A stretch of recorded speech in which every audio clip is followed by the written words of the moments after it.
M Clouds TV, empowering lives.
Ambia jirani yako, are you serious? Are you serious?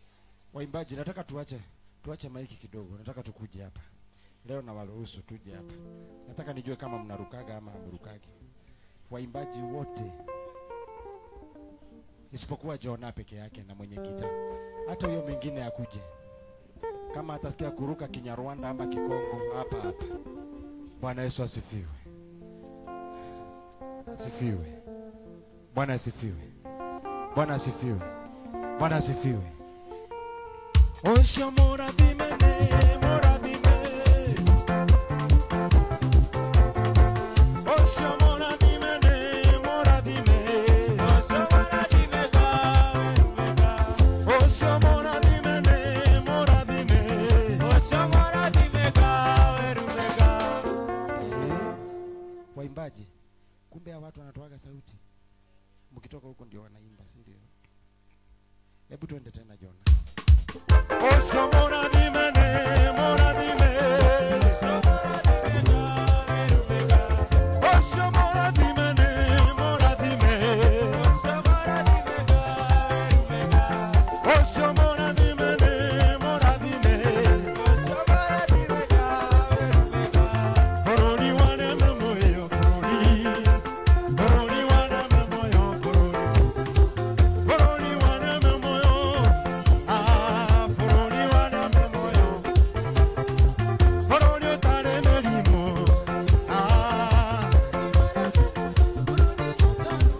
Koroni otare melimo. Koroni otare madie. Koroni wane memoyo. I don't know why you back.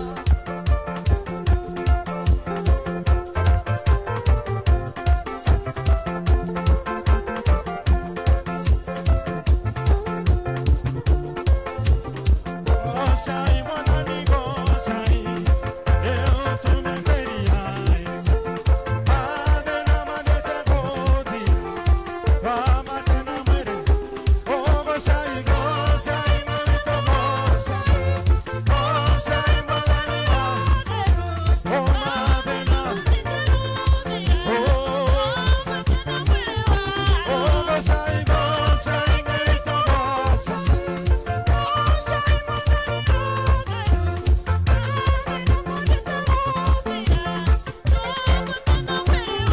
Oh, gozai, gozai, manito gozai.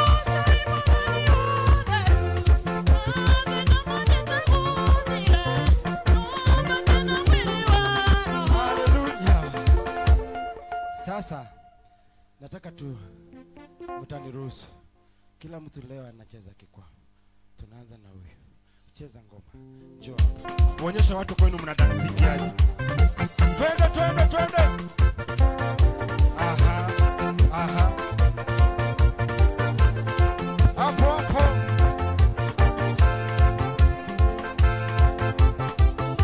Oh, gozai, gozai, manito gozai. Adena. Oh, gozai.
Sijasema uketi, nimesema tu haleluya.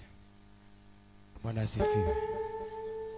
Nataka tuwe kwenye hali ya kumwabudu Bwana. Nataka nimjue sana ili niwe nayo amani, ndipo hayo mema yatakaponijia mimi. Nataka nimjue sana ili niwe nayo amani, ndipo hayo mema yatakaponijia mimi. Inua mikono yako juu. Nataka nikujue sana ili niwe nayo amani, ndipo hayo mema yatakaponijia mimi. Nataka nikujue sana ili niwe nayo amani, ndipo hayo mema yatakaponijia mimi. Oh, nataka nikujue sana ili niwe nayo amani, ndipo hayo mema yatakaponijia mimi. Mwambie Bwana, nataka nikujue sana ili niwe nayo amani, ndipo hayo mema yatakaponijia mimi. Oh, ndipo hayo mema yatakaponijia mimi. Ndipo hayo mema yatakaponijia mimi. Oh, nataka nikujue sana ili niwe nayo amani, ndipo hayo mema yatakaponijia mimi. Twakushukuru Baba kwa upendo wako. Asante kwa mwongozo. Asante kwa kutukubalisha tena tuko kwenye madhabahu haya kwa ajili ya ibada, kwa ajili ya utukufu wako, kwa ajili ya neema yako Baba. Tushike, tuelekeze, tufaulishe kwenye malengo yako, tufanikishe kwenye njia zako, na utufaulishe kwenye mapenzi yako. Na ni katika jina la Yesu Kristo na mwana kuamini. Amen. Unaweza kuketi kwenye kiti chako cha muujiza. Asanteni sana tena kwa ibada nyingine ambayo Mungu anaenda kutubariki. Tunazungumzia kuhusu how to break the curse of January. Sema, how to break the curse of January. And it is very important for you to know that January ni siku, January ni mwezi uko na laana zake. Bwana Yesu asifiwe sana. Nyinyi ndio mmebaki Nairobi, wengine wameenda nyumbani. Kama utali na kwanyu, kama wahetaneti na doa kwanyu. Bishop, wewe ndio umebaki Nairobi. Mulikosana na watu mnyumbani Murang'a, mukaisha Nairobi. Mutarudi tu, mutatukuta. Bwana Yesu asifiwe sana. Ni vizuri pia, nimesikia kuna jamu kubwa, sijui ni nini kinafanyika. Ni mvua. Ni sawa tu, mvua ni baraka, lakini watu wa Nairobi wanaogopa mvua kuliko nini? Gari. Afadhali gari mugoge lakini asinyeshewe na mvua. Hiyo ndio kasoro ya watu wa Nairobi, lakini what I know, God will bless us. Thank you kwa wale mmefika. Mungu awabariki sana. Ashas, kuna viti hapa mbele ambazo hazijakaliwa. Mungeweza kuweka vizuri. Wale wako nyuma wakuje hapa mbele. Ndio hao wengine wakikuja wakae huko nyuma. Tukusema wakae nyumbani. Hata sisi tulitoka kule kulikuwa na mvua. Hapana, achana na hawa. Tuende pale mbele, chukua huko lete hapa. Hizi viti zote wewe mko nyuma, kujeni hapa mbele. Nini? Mule mko nyuma kabisa, chukueni hizi viti za hapa mbele. Thank you. We are speaking about the curse. Sema the curse of January. Laana ambayo inaitanishwa na mwezi wa Januari. Sijui kama unaelewa mwezi wa Januari unaitanishwa na nini. Kuna kule katikati kujaze. Sijui ni kwa nini hamjazagi kule katikati. Sho wakinya yo kinyire tene.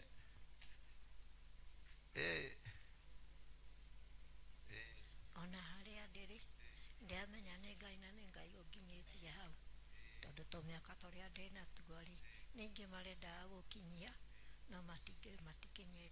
Wĩna tũmĩaka ta tũigana? Ndĩna ciana. Wĩna mĩaka ta igana?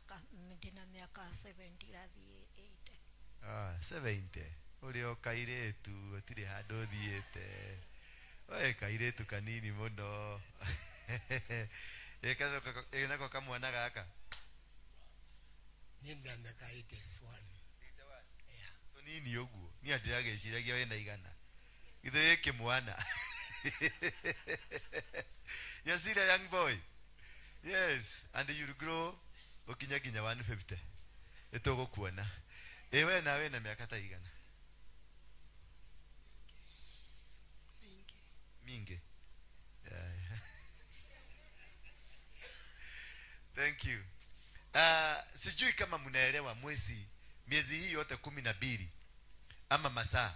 Unaona hii Kiroko sasa inasema ni 12, unasema ni saa 6. Na ikifika kwa 6 unasema ni 12.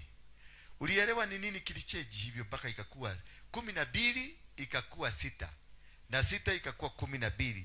Na wakati ulienda klasi kusomeshwa ni Kale Francis walikuambia 6 ni 6 na 12 ni 12.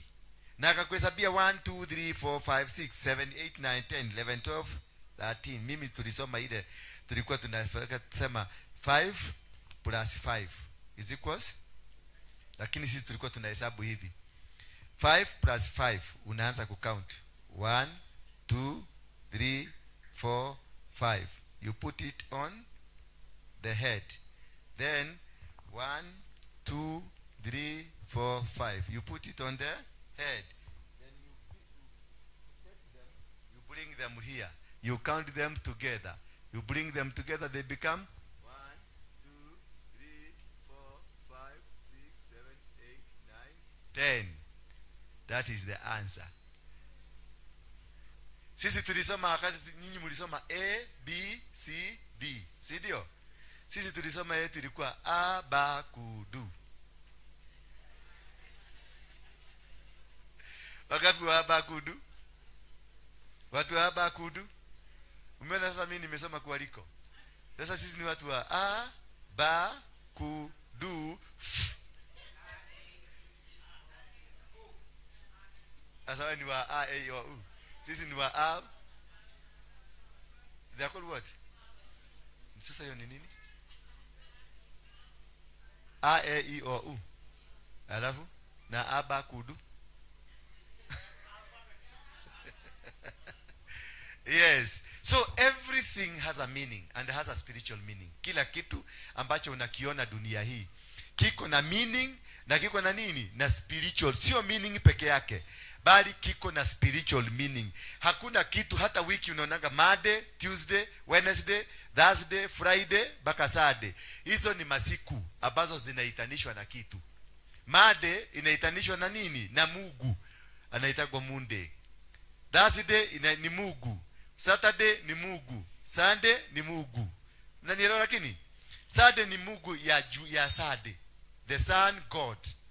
Na hiyo mtu alileta hiyo the sun god na tuka worship ni mtu anaitagwa Tamuzi pamoja na Nimrod.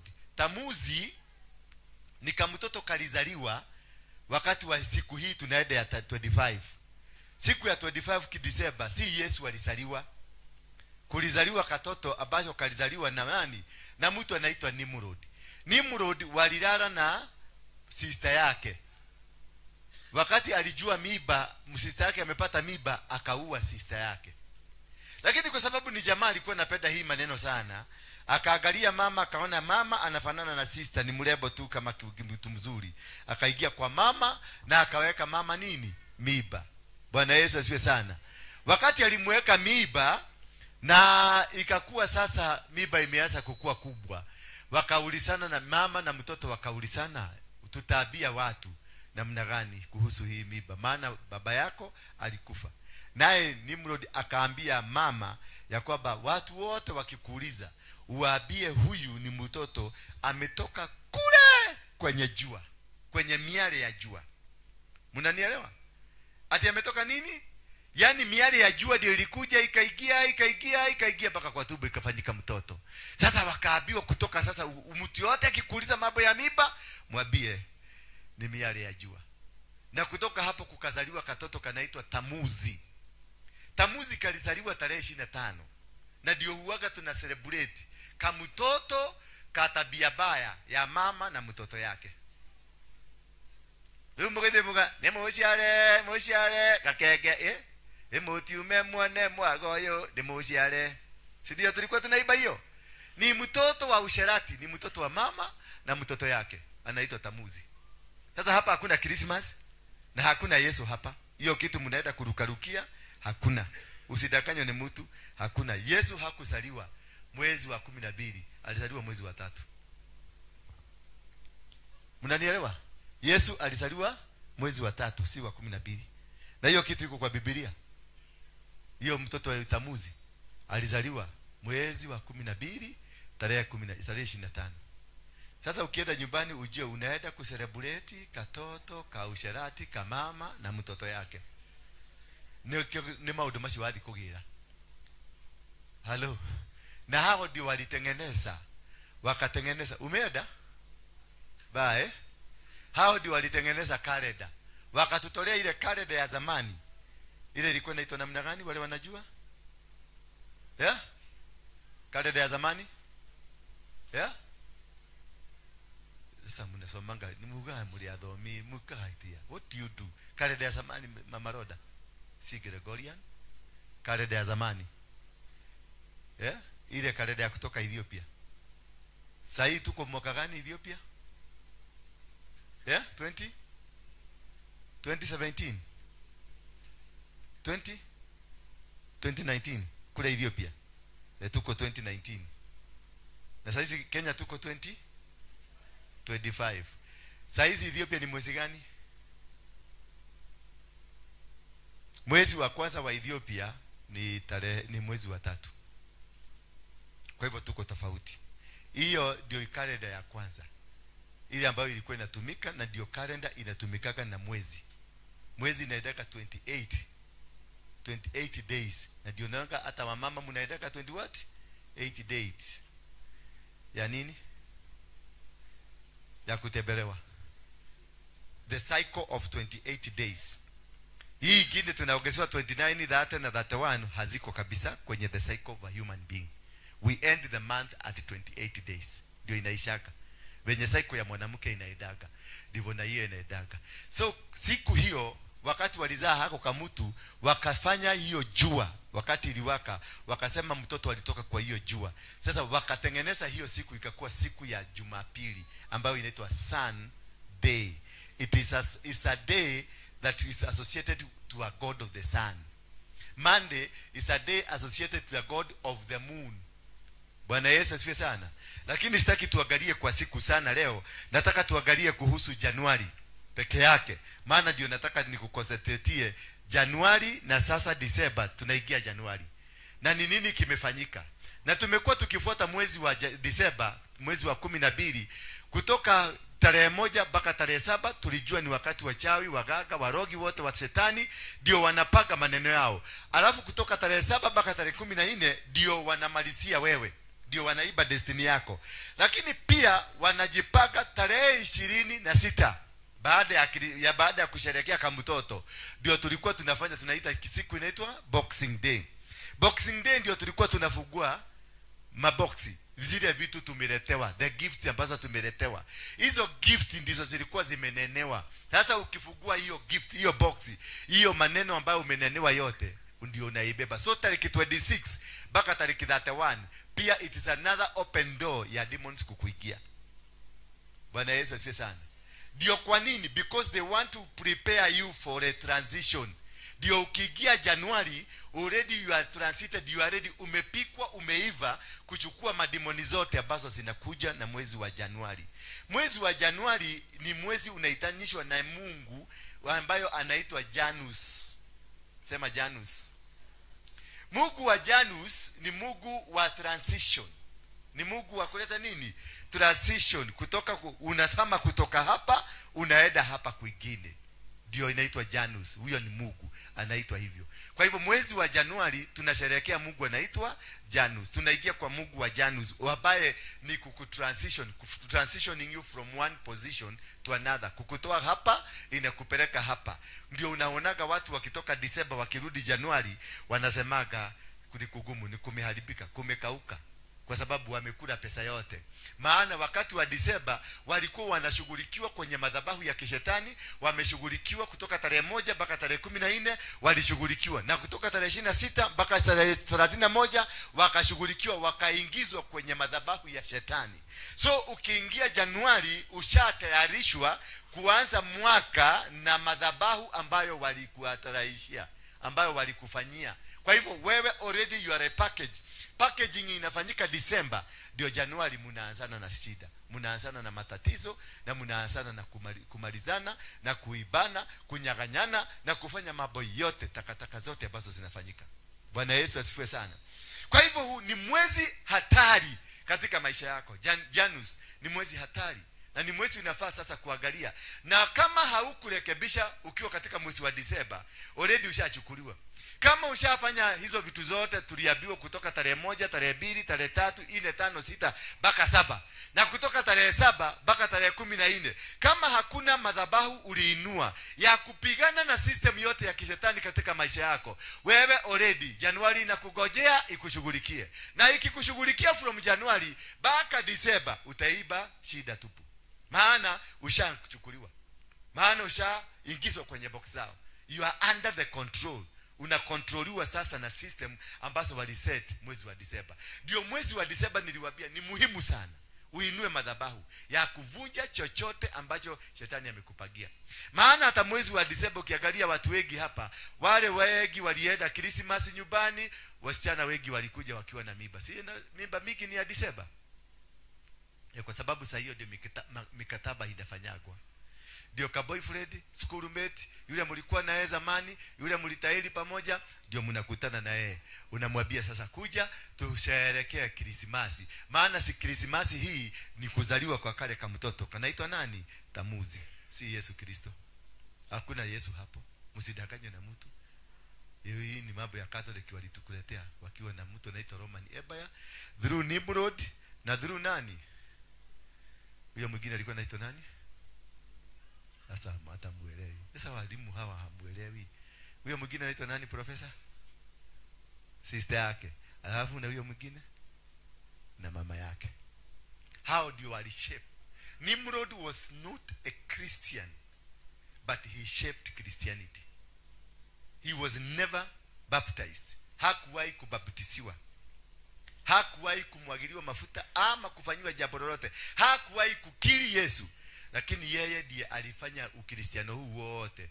Ndiye alituleta pamoja, akatengeneza ukristiano for political reasons and for ruling reasons. Ndio atutawale. Ndio kwa maana wakaset calendar yao inaitwa Gregorian calendar. Ndio ifit ile system wanataka tuingie. Mwaka unakuaga na miezi 13, haukuagi na miezi 12. Lakini sasa walificha masiku, wakaficha masiku, wakasema kuna mwezi mrefu na mwezi mfupi. Mwezi mrefu sasa ukitoa hiyo 29 30 29 30 31 29 uunganishe ni mwezi mwingine. Kwa hivyo Januari hii tunafaa kwenda the 13th month, lakini wakatoa because walikuwa nataka kudistract na kubadilisha system za Mungu ndio tuingie kwenye system za shetani. Na hiyo ndio tumekuwa tukipigana mwezi huu wote mpaka tukaenda pale kunaitwa Tasia, kwenda kuvuja madhabahu ya waganga na wachawi ndio tuweze kureprogram akili yako, system zako, na katika kimadhabahu kukubadilishia ndio uingie kwenye system ya Mungu. Ndio kutoka sasa ukaunti baraka. Wale wote tumekuwa na wao na tumeinua madhabahu na tumetoa kila kitu tumefanya, utaona mwaka huu tunapoingia, kwa sababu sasa already tuko kwa hiyo system yao. Mwaka huu tunaingia utakuwa mwaka tofauti sana. Vitu ulishindwa mwaka mzima, hautashindwa hii mwaka inakuja, maana utashinda. Already you have set your day. Already umeset mwezi wako.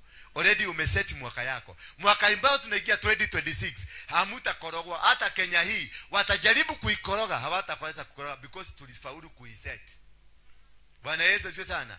Makanisa walikuwa wamepanga, siona wamepanga kubadilisha katiba ndio makanisa ifugwe. Maana wanataka kuanza kufuga makanisa kutoka mwezi wa 3.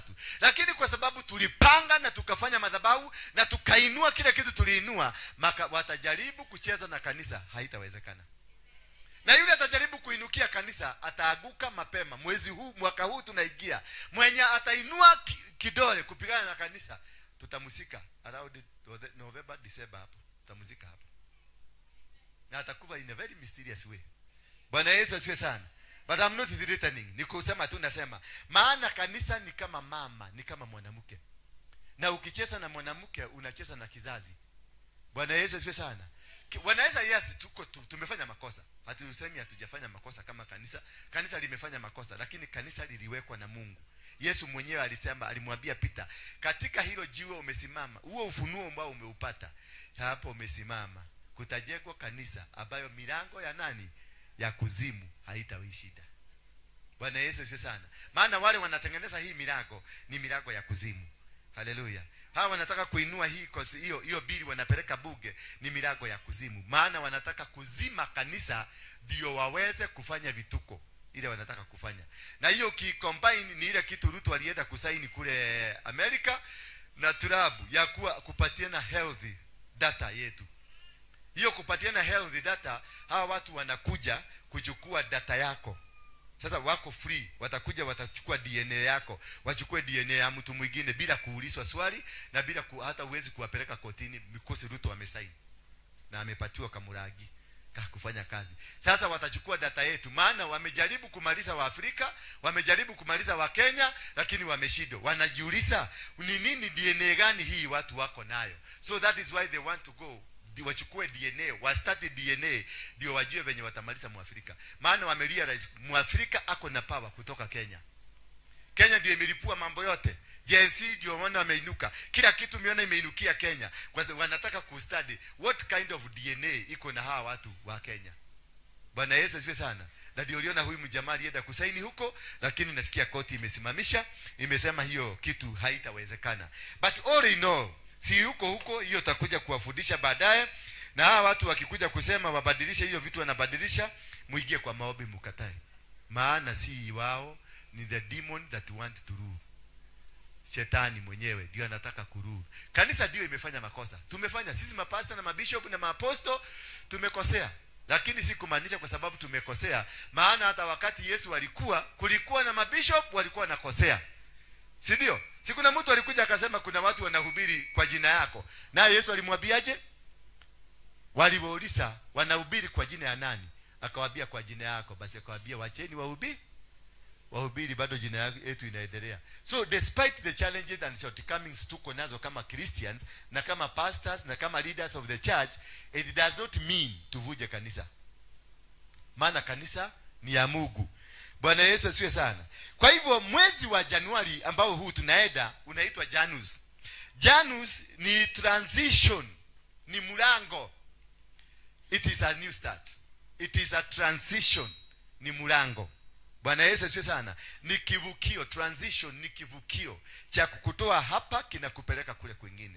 na pia ni mlango wa kukufungulia matatizo ya dunia ama baraka za dunia, na pia ni kifunguo cha kukufungia ama kukufungulia.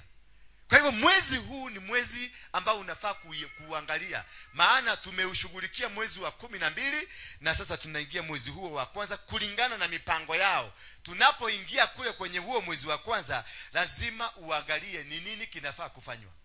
Tusome kitabu cha Exodus 12. Exodus ni Kutoka 12. Tuanze hapo mstari wa kwanza, tutaenda mpaka mstari wa 10 na ndio tutaweza kuona ni nini. Mwezi wa Januari, it reflects the past. Inaleta the past na inakupeleka kwenye future. Bwana Yesu asifiwe sana.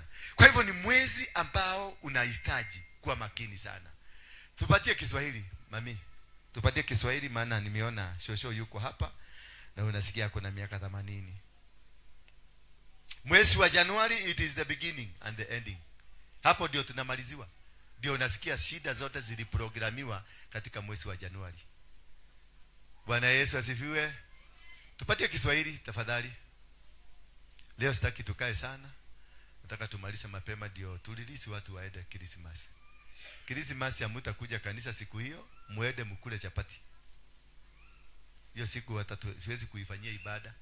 Nendeni mkule chapati, lakini msiende kujihusisha na madhabahu. Siku ya 26 wakikuja kufungua zile maboxes, kwanza obea hiyo box. Kama kuna mtu, kama kuna ango atakuletea ama auntie atakuletea, obea hiyo box kwanza, kwa sababu katika hizo gift tulisoma last time, watu wachawi wanatumiaga gift ku connect mtu, kushika mtu. Sasa atakuwekea kaguo hapo ndani, atakuwekea kasimu hapo ndani, atakuwekea kakitu, lakini amekanenea neno. Sasa kutoka hapo atabadilisha spirit yako, atabadilisha maisha yako, and you never be the same again. Kwa hivyo Mwenyezi Mungu akamwambia Musa na Aroni walipokuwa bado nchini Misri, bado ukiwa kwenye nchi ya utumwa. Bwana Yesu asifiwe sana. Bado ukiwa kwenye nchi ya utumwa, nchi ya mateso. Hapo ndio unajinasua kutoka kwenye mateso. Nasema ni nini mami? Kanalia, si kapatie nyonyo. Kapatie nyonyo. Kama hauna nyonyo, patia neighbor anyonyeshe. Ndio, si bado ni nyonyo. Ama kaisi kunyonya nyonyo ya neighbor. So tunasoma hapa, tunasema Mwenyezi Mungu akamwambia Musa na Aroni walipokuwa bado kwa nchi ya Misri. Kwa hivyo tunazungumzia kuhusu nchi ya Misri na mateso ya Misri.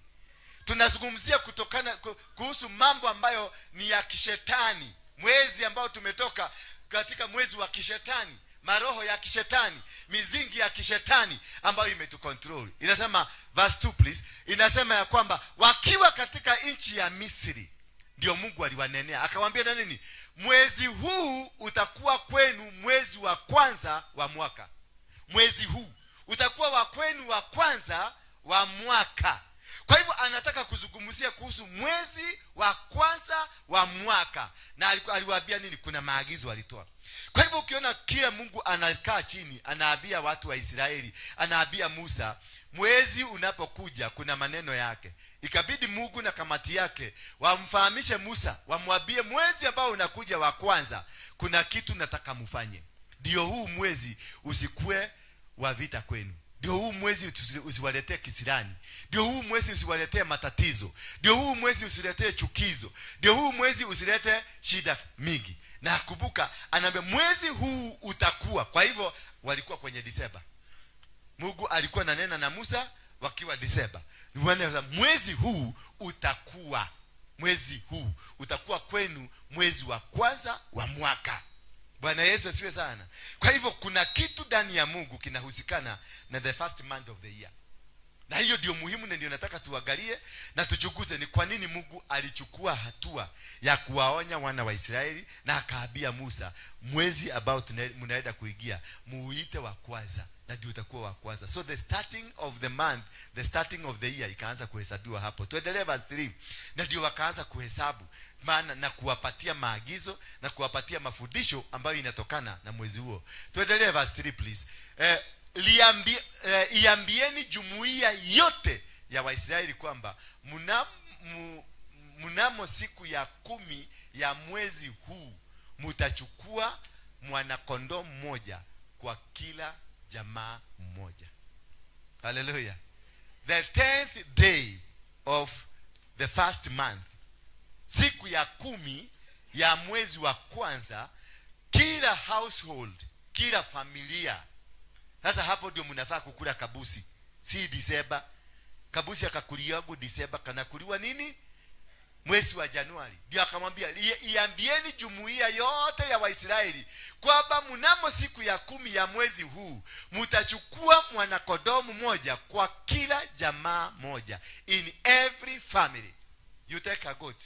Mwana kondoo mmoja. Anaweza kuwa sege, anaweza kuwa kondoo yote ile. Verse 4. Mchukue. Ametoa ni agizo la kibiguni. Ni agizo Mungu ametoa. Na ametoa kutokana na mwezi ambao tumeingia. Kama jamaa moja ni ndogo mno, hata haiwezi kumaliza kondoo moja, itashirikiana na jamaa jirani kadri ya idadi ya watu wake, kisha watachagua mnyama ambaye kila mtu ataweza kukula. If you don't have, uko peke yako, uko single na lonely, usichije busi ukiwa single. Tafu enda kuingine kwa neighbor wanachija. Alafu ikuwe ni kila mmoja atachagua, wote wakubaliane. Tutakula doba, tutakula merino, ama tutakula sege. Lazima kukuwe na agreement. Bwana Yesu asifiwe sana. Kwa sababu hii kuna kitu Mungu anataka kushape, kuna kitu Mungu anataka kutengeneza. Sasa wakaambiwa kila itashirikiana na jamaa jirani kadri ya idadi ya watu wake. Kisha watachagua mnyama ambaye kila mtu ataweza kukula. Ile mnyama ile itachijwa ni ile kila mtu atakula, kila mtu ataenjoy. Kwa sababu kuna wengine wakulagi ngodu wanajikuna wakikula ngodu. Kuna wengine wakikula doba wanasikia kuhara. Kuna wengine wanaharaga kuhara. Kwanza ukikula merino, unajua merino ni ile inakuwa soft na inakuwa na mafuta mingi. Sasa kuna wale wanakuwa na tamaa ya kukula, wanakula. Alafu usiku utasikiliza mgurumo wa radi kule nje. Utasikia maneno ije usiku, milako unasikia ngwe inafukuka kwa ngwe. Unasikia mtu ametoka bio, ukisikia unasikia safari ya radio imepita, ile imepita. Mpaka asubuhi anakuambia, kavolika ule. Asese sauti hiyo imerudi. So, twende verse 5. Verse number 5. Ndio tuone. Mwana kondoo huyo asiwe na kilema chochote. Hello. Sasa condition zimeingia. Huyo mwana kondoo asiwe na nini? Na kilema chochote. Maana hii ni ibada. Ukisikia kumeanza kuingia condition ya huyu mwana kondoo asiwe na kilema chochote, kuna ibada inafanyika. Kwa hivyo mwezi wa Januari unafaa kufanywa ibada. Tarehe ya 10. Tarehe siku ya 10 ya mwezi wa kwanza ni kunafaa kufanywa ibada. Na akamwambia mwana kondoo huyo asiwe na kilema chochote, awe wa kiume na wa mwaka mmoja. Hiyo ni ibada. Awe wa kiume na wa mwaka nini? Mmoja. Sasa mtaanza kusema leo kutoka Gethejebuli. Mimi sijasema, tunasoma Biblia. Na bado mami hatujamaliza. Awe wa kiume na wa mwaka mmoja. Na anaweza kuwa mwana kondoo au mwanabuzi. Sasa hapa kumeingia changanyiko. Mwana kondoo au mwanabuzi. Mwana kondoo ni mgani? Ni ngodu. Na mwanabuzi ni sege. Bwana Yesu asifiwe sana. Kumbe mnajua hiyo maneno. Mmetengeneza mdomo mnaenda kukula sasa na isikia. I can feel you. So it can be a he goat or a she goat. Kwa hivyo imekubalika na umepatiwa. Sasa these are conditions ambazo Mungu analete. Anakuelezea what you will do, what kind of a sacrifice. So mwezi wa kwanza ni mwezi lazima utolee sacrifice. Ndivyo anataka kutuambia hapa. Ni mwezi lazima utolewe dhabihu kutokana na, kwa sababu ni mwezi ambao si wa kikawaida. Ni mwezi ambao uko na kifunguo ya mwaka mzima. Ni mwezi ambao uko na condition ya mwaka mzima. Ni mwezi ambao utasema unaendelea ama hautaendelea. Ni mwezi utakuletea nuks, utakuletea curses, generational curses, utakuletea vituko baribari ambavyo vinatembeaka kwenye familia. Mwezi wa kwanza ndio unafurutaga curses za kwenu.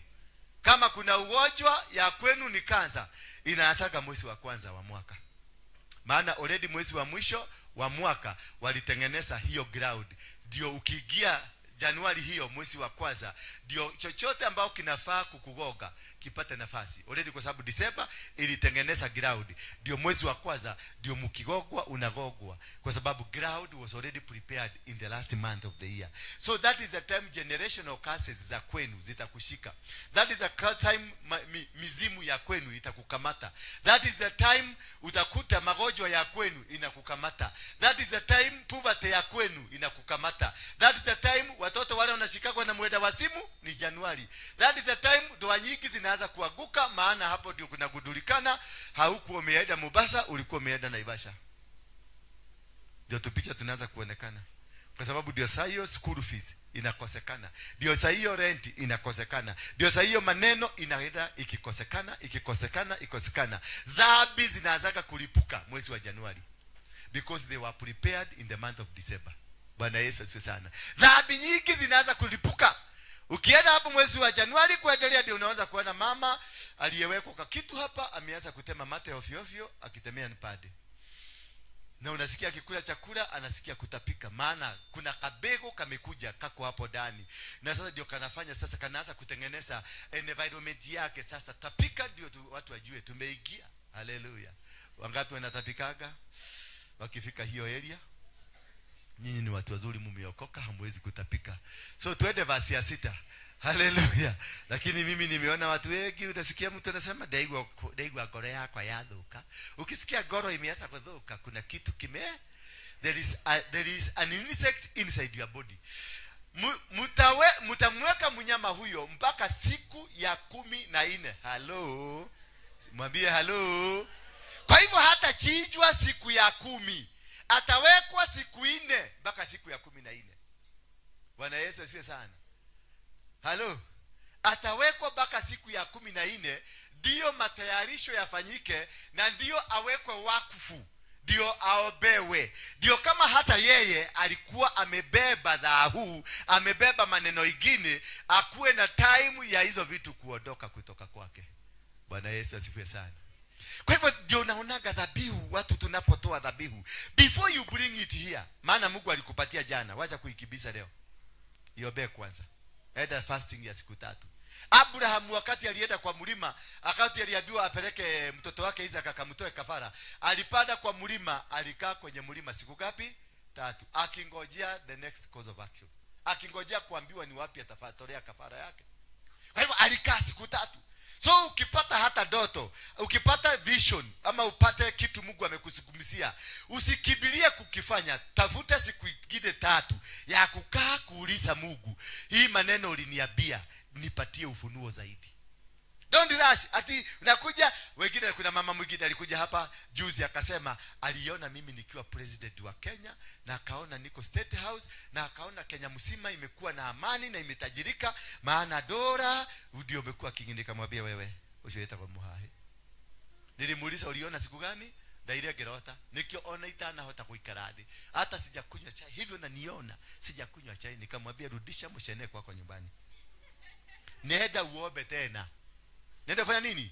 Nenda uombe tena, ukuje baada ya siku 5 ama siku 4, ndio upate ni nini Mungu alikuwa anakuambia. Yes, nitakuwa president, lakini nitakuaje? Kwa sababu sasa ukiongea hiyo maneno nitakuwa president, kuna mlango umenifungulia wa vita. Hallelujah. Because hawakuwa wanajua nitakuwa president, wewe umefanya wajue.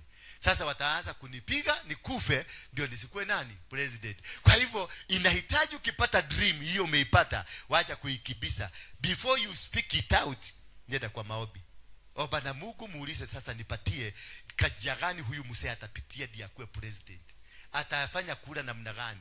Na mimi vile namuona Johana pesa kama Kasogo, atatoa wapi pesa kama Kasogo? Hapa Mungu sasa ndiye atakupatia formula. Ndiye atakwambia kama Joshua, ukifika mji wa Ai ama mji wa Gibeoni, ukienda huko utume jeshi moja iende pande ile nyingine na nyingine irudi pande nyingine ndio ilipue. Ama kama Daudi venye aliambiwa alienda kuchukua mrebo, anaitwa nani huyo mrebo? Anaitwa huyo mrebo wa Saulo. Alikuwa anaitwa nani? Mika akaenda kutokosa. Imagine David was so daring. Na mimi nataka wanaume kama hawa. Ni anaamini huyu ni mtumio wa mudhamaki na akeni mwana wa Agea. Lakini alienda kwa mudhamaki akasema kaka niko gweda. Yo niwe gweda. Ona lina ilema.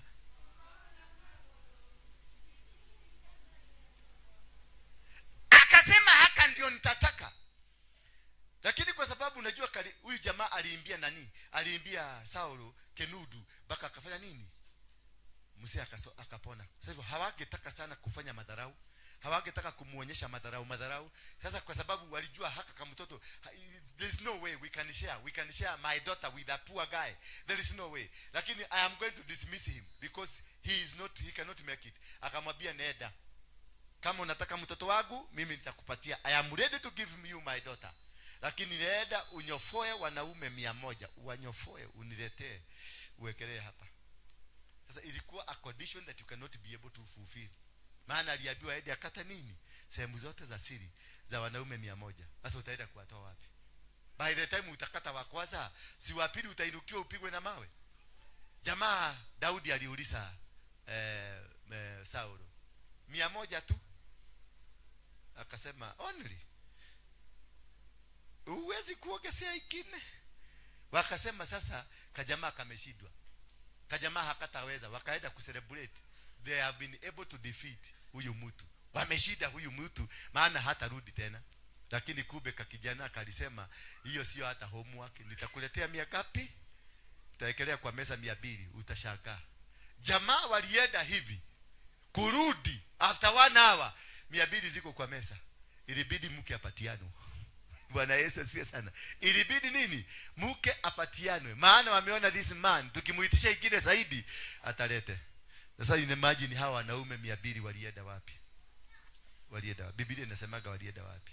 Maana mtu akinyofolewa anaponaga. Ama walifanyika mademu. Siku hizi watu wanabadilishagwa. Watoto wanabadilishwa. Unakuta kitoto kiako kile asubuhi takahonikalaga kuzika kitu. Mom, you know what I'm feeling? I was not supposed to be born a man. I want to change my sex. Na ni right. Ukisema hapana, anapiga simu kwa polisi. Ni right. Aende achajiwe, atolewe kitu, aweko hiyo kitu ya mama. Na aanze kukua kama mama. Na ukijaribu ndani unafugwa. Hiyo ndio sheria tunaletewa na hiyo Ruto alisaini. Mtoto wako atabadilishwa sex ukiangalia. Na aende awekwe nyonyo akiangalia. Na unaona kameanza kutembea kakihonya hivi. You know what? Hivi nitaweza kagoka teke katembelee kwa hewa. Wacha tukutane jela. Lakini Bwana Yesu asifiwe sana. So katika huu mwezi mtaweka mnyama huyo mpaka siku ya 14, the 14th day ya mwezi huu. Siku hiyo jumuiya yote ya Waisraeli watawachinja wanyama hao wakati wa jioni. Kwa hivyo hata condition ni wakati wa kutoa hiyo dhabihu imefanya kanini? Ni wakati wa jioni.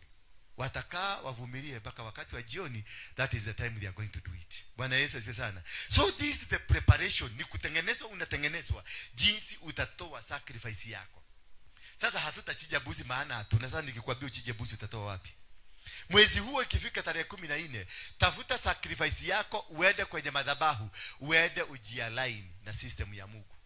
Ndivyo Mungu anatuambia. Kwa sababu waliambiwa tarehe hiyo mwezi huo wa kwanza, tarehe 14 mtachinja, na mtakapochinja mtafanya nini? Verse 7, 20 verse 7. Kuna kitu itafanyika. Na kutoka hapo maisha itafanyika na itabadilika. Na mwezi huo vita ambavyo mlikuwa mkiinukiwa na mateso ambayo mlikuwa mkipitia huko Egypt itafika kikomo. Kisha watachukua damu ya hao wanyama na kupaka kwenye miimo na vizingiti vya kila nyumba watakao mlia wanyama hao. Are you getting me? Sasa utakuja nitakumtata, maana hatutachinja, tutafuta mafuta. Ukikuja nitakupaka mafuta na nikupatie mafuta, uende kule nyumbani, upake mlango yako, upake kiti yako, upake meza yako zote, usifanye consecration, usiconsecrate, ready for the year. So kama kuna demoni na mukaga kwa familia, Januari imefugwa. Bwana Yesu asifiwe sana. Kama kuna ugonjwa inaamukaga wakati wa Januari, imefugwa. Kama kuna umasikini inakujaga wakati wa Januari, imefugwa. Maana umeinua dhabihu ya kufuga. What the Bible is telling us, inasema mwezi wa Januari unainuliwagwa dhabihu, unatolewagwa dhabihu, ndio uweze kuzungumzia. Uwaambie mwezi wa Januari, wewe ni mlango. You are the beginning and you are the end. You are the transition. Wewe ni kila kitu katika familia yetu na katika maisha yangu. Na sasa mimi nimekuja kukuambia hivi, usituletee hiyo nyefu kwangu. Kama kuna ugonjwa inakujaga Januari ya familia, ama kuna kifo kinakujaga Januari ya familia, ama kuna magonjwa inakujaga Januari ya familia, that's the time you shut it down. Unainua dhabihu. Bwana asifiwe sana. Hallelujah. Tuko pamoja. That's the time to rewrite the year. The 14th day, hapo ndio utainua dhabihu ya kuandika mwaka mzima venye utakuwa una ucontrol. Maana ulipigana vita December na ukaondoa maadui. Sasa kiwaja iko free. Wewe ndio huko kwa kiwaja. Umeingia Januari, toa dhabihu ya Januari itakava mwaka mzima na ishike mwaka mzima. Na kutoka hapo hakuna kitu hata moja kinaitanishwa na umasikini, magonjwa ama anything that can affect you in your family. Generational curses, forces of darkness, magonjwa, maroho yengine na inukaga wa Januari, yote haitakuja. Hautakosa school fees. Bwana Yesu asifiwe sana. Hautakosa, maana huu mwezi unafaa kuwa kama mwezi ule mwingine. Hakutakuwa na njaa. Maana unaona mpaka mwezi wa Januari ndio kuna kuwa na kiangazi. Jua linawaka sana. Mbona? What is the coordination? Ya jua ndio liwake sana. There is a coordination. Kuna roho fulani inainuliwa ndio ilete mpaka jua ikue kali. Kisha watachukua. Tuendelee 8 please quickly. Namba 8. Wataila nyama hiyo usiku huo baada ya kuichoma. Kwa hivyo inasemekana nyumba haitapikwa na maji, ni kuchomwa itachomwa. Bwana Yesu asifiwe sana. Kwa hivyo hii dhabihu ni description, hiyo dhabihu itaitolewa itakuwa namna gani?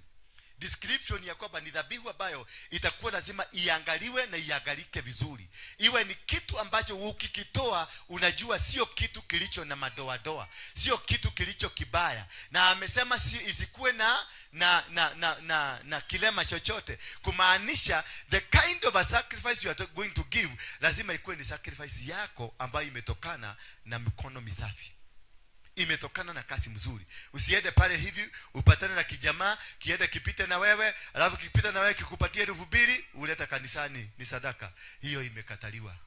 It must be a clean sacrifice.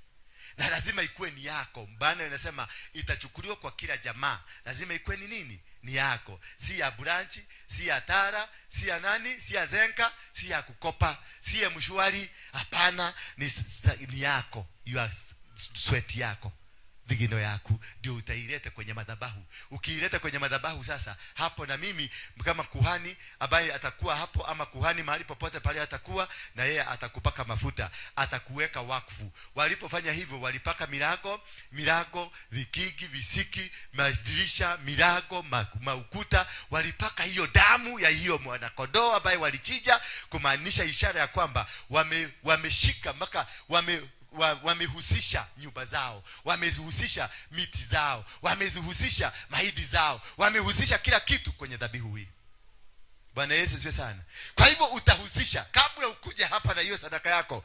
Usugumusie watoto wako, usugumusie kitanda yako, usugumusie shamba yako, usugumusie mang'ombe, usugumusie masto, usugumusie uende mpaka kwa account yako kwa ATM, uende uiweke hivi, uweke kadi ka ATM, uiangalie hivi, uiambie wewe account, mimi najua hauna kitu, lakini mwaka huu lazima vitu vitaingia.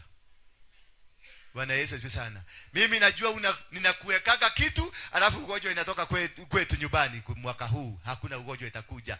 Unaenda nyumbani unaangalia, kwetu kuna kuwaga na kansa, kwetu kuna kuwaga na diabetes, kwetu kuna kuwaga na pressure, kwetu kuna kuwaga na umasikini. Unaenda kwa familia yenu ndio unaona wamepaka miti, wamepaka milango, wamepaka madirisha, wamepaka kila kitu, wameleta watoto wote wakule pamoja ndio waambie ugonjwa. Kama ni kansa ya familia, wewe kansa hauna nafasi nyingine kwetu, na uhame kabisa. Wewe pressure, you have no room in our family. This month tumekuongoa mwaka mzima. Kama kuna kashamba mlinyang'anywa, kama kuna kanyumba mlinyang'anywa, pesa zako tulinyang'anywa, uliuza fanya biashara unyang'anywa, tarehe hiyo inua dhabihu. Watatubuka mahali popote wako, watakutafuta. They will look for you. Bwana Yesu asifiwe, because you are raising a command. Niko command una command. Mwezi huu wewe Januari unajulikana kwa mashida. Wewe Januari unajulikana kwa jua kali. Wewe Januari unajulikana kwa njaa. Wewe Januari unajulikana kwa mateso. Wewe Januari unajulikana kwa familia kuvujika. Wewe Januari unajulikana. Abia Januari. Wewe Januari. Wewe ni Mungu. Mimi nakujua wewe ni kamungu kadogo. Mimi naabudu Mungu mkubwa. Tukifika Januari abia Januari. Hata useme umebia wewe Janus. Haitagwi Januari, anaitwa Janus. Wewe Janus. Wewe si mkubwa kuliko Mungu yangu. Usituletee hiyo kubafu na kuaga nayo ya magonjwa. Usituletee umaskini. Usituletee mateso. Ndoa hazitavujika. Watoto hawatapata mimba. Kwa nini haitafanyika? Una condemn na unaifuga na unainua dhabihu. Mwezi wa Janus na Mungu wa Janus wataenda kujificha, maana umewakisha madhabahu itawafuruga waondoke. Mwezi wa Januari ndio unafanya declaration, unasema sasa mwezi huu wote, mwaka huu wote, this is baada ya kuinua dhabihu. Wakati huo unainua dhabihu ndio utafanya declaration. Sio ile tunaandika that first usiku. Atiandika mwaka huu ninaenda kubarikiwa. Andika ile maneno yote unataka. Sasa fungeni macho tuombe. Hapana.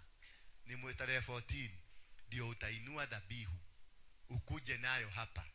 Januari ukuja turukaruke tuseme happy new year, this is 31st. Tuwe happy new year, tukoteane, turukaruke, alafu uende nyumbani. Umepatiwa siku wiki mbili za kujipanga. Uende utafute dhabihu. Ndio ukuje na shida zenu za familia zote, shida za kazi yako, shida za kila kitu, shida za kimsingi zote kama umeandika. Siku hiyo tarehe hiyo 14 kama itaangukia kwa Sunday, mkuje hapa tuinue dhabihu. Na you will see what God will do in your life. Bwana Yesu asifiwe sana. So tuendelee mami. Tuko basi.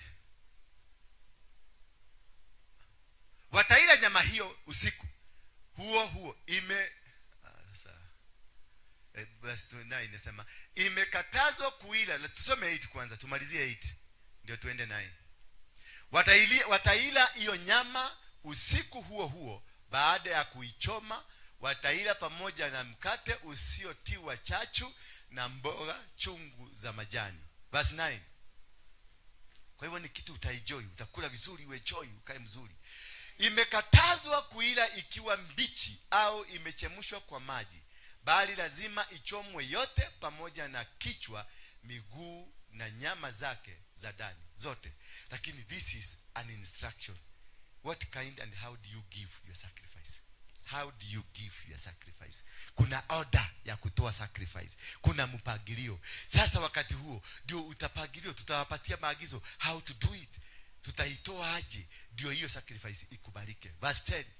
Ndio hiyo first sacrifice ifanya nini? Ikubalike, because there is a formula for it to be accepted. Sio tu ukuje mwahuja nedaka lazima kwanza ukue msafi. Hallelujah. Lazima ukue nini? Lazima ukue msafi. Ujitakase for those 7 days ama 14 days. Ujitakase. Ama wengine tutaenda kama sasa kuna wengine tunaenda 40 days. Tujitakase.